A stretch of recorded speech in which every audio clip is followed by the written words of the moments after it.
ഇന്ന് വർക്ക് കഴിഞ്ഞ് വന്ന ഉടനെ തന്നെ എന്താ തിരുമാനുള്ള തുണികളെ വാഷിംഗ് മെഷീനിൽ ഇട്ടുണ്ടായിരുന്നേ.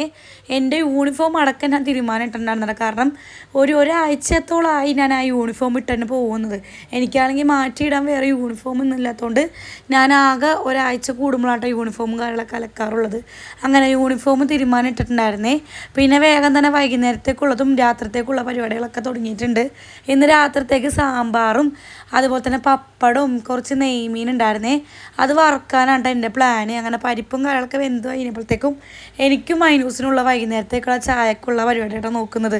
2 മുട്ട ഇരിപ്പുണ്ടായിരുന്നു. അത് വേഗം എന്താ പുളിസയാക്കിയിട്ടുണ്ടായിരുന്നു.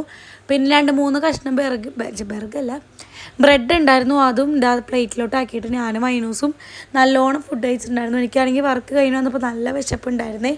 അങ്ങനെ അതെല്ലാം കഴിച്ച് കഴിഞ്ഞപ്പോഴത്തേക്കും നമ്മുടെ സാമ്പാറിൻ്റെ പരിപ്പും കാര്യങ്ങളൊക്കെ ചൂടാറിയിട്ടുണ്ടായിരുന്നു. അങ്ങനെ അതിലോട്ട് തക്കാളിയും ഒരു ഉരുളക്കിഴങ്ങും എല്ലാം അരിഞ്ഞിടുന്നുണ്ട്. ഇന്ന് ഉള്ളി സാമ്പാറാട്ടോ വെക്കുന്നത്. ഒറിജിനൽ സാമ്പാറൊന്നുമല്ല, ഉള്ളി സാമ്പാറാണ് വെക്കുന്നത്. അങ്ങനെ അതെല്ലാം അവിടെ അടുപ്പത്ത് വെച്ചിട്ട് ഞാൻ വേഗം തന്നെ കഴുകാനുള്ള പാത്രങ്ങളൊക്കെ കൈയോടെ അങ്ങോട്ട് കഴുകി വെക്കുന്നുണ്ട്. പിന്നെ ഫ്രിഡ്ജിൽ നിന്ന് നെയ്മീനും കാര്യങ്ങളൊക്കെ പുറത്തെടുത്ത് വെച്ചിട്ടുണ്ടായിരുന്നു. അങ്ങനെ അതിൻ്റെ തണുപ്പും കാര്യങ്ങളൊക്കെ മാറിക്കഴിഞ്ഞപ്പോഴത്തേക്കും ഞാൻ ഇന്നൊരു സ്പെഷ്യലായിട്ടുള്ളൊരു മസാല ഇട്ട് ഉണ്ടാക്കുന്നത്.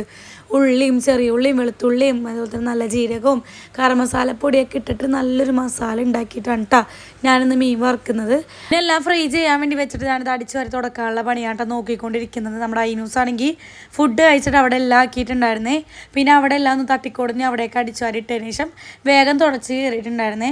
അപ്പോഴത്തേക്കും നമ്മുടെ മീൻ ഒരു സൈഡ് നല്ലോണം മൊരിഞ്ഞ് വന്നിട്ടുണ്ടായിരുന്നു. പിന്നെ അപ്പുറത്തെ സൈഡും കൂടെ മറിച്ചിട്ടിട്ട് അതും കൂടെ ഒന്ന് മൊരിച്ചെടുക്കാം കേട്ടോ. പിന്നെ അപ്പോഴത്തേക്കും നമ്മുടെ സാമ്പാറിനുള്ള വറവും കാര്യങ്ങളൊക്കെ ഇടാൻ നോക്കുകയാണേ. ആദ്യം തന്നെ കടുക് പൊട്ടിച്ചു. പിന്നെ വറ്റൽമുളകും പിന്നെ നമ്മുടെ നല്ല ജീരകവും എല്ലാം കൂടി ഇതാ വറുത്തെടുക്കുന്നുണ്ട്. എല്ലാം കഴിഞ്ഞിട്ട് സാമ്പാർ പൊടിയും മുളക് പൊടിയും നല്ലോണം ചൂടാക്കിയതിന് ശേഷം സാമ്പാറിലോട്ട് ഇത് തട്ടിക്കൊടുക്കുന്നുണ്ട് കേട്ടോ. സാമ്പാറിലോട്ടല്ല, നമ്മുടെ പരിപ്പിലോട്ട് തട്ടിക്കൊടുക്കുന്നുണ്ട്. പിന്നെ പൊടികളുടെ കുറവ് തോന്നിയപ്പോൾ ഞാൻ കുറച്ച് മുളക് പൊടിയും കുറച്ചും കൂടെ സാമ്പാർ പൊടിയും കൂടി ഇട്ട് കൊടുക്കുന്നുണ്ടായിരുന്നേ. പിന്നെ കഴുകാനുള്ള പാത്രങ്ങളെല്ലാം വേഗം കഴുകി വെക്കുന്നുണ്ട്. നമ്മുടെ സാമ്പാർ ഉണ്ടാക്കിയ പാത്രം ഞാൻ വേറൊരു പാത്രത്തിലോട്ട് ആക്കിയിട്ട് ഞാനിത് നമ്മുടെ കുക്കറും കാര്യങ്ങളൊക്കെ കഴുകി എടുക്കുന്നുണ്ട്. വലിയ പാത്രത്തിൽ വയ്ക്കുമ്പോൾ ഭയങ്കര ഇടങ്ങേറാണ് എനിക്ക്.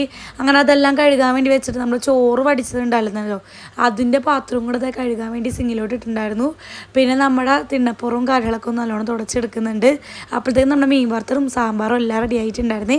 പിന്നെ ഞാൻ വേഗം പോയി കുളിച്ചിട്ടുണ്ടായിരുന്നു. തലയിൽ നല്ലോണം എണ്ണ ഇട്ടിട്ടാണ് ഞാൻ നിന്നിട്ടുണ്ടായിരുന്നത്. പിന്നെ വേഗം കുളിച്ച് കയറിയിട്ട് നമ്മുടെ അടുക്കളയൊക്കെ നല്ല ക്ലീൻ ആക്കിയിട്ടുണ്ടായിരുന്നു. അപ്പോഴത്തേക്കും നമ്മുടെ ഉമ്മ വന്നിട്ടുണ്ടായിരുന്നു.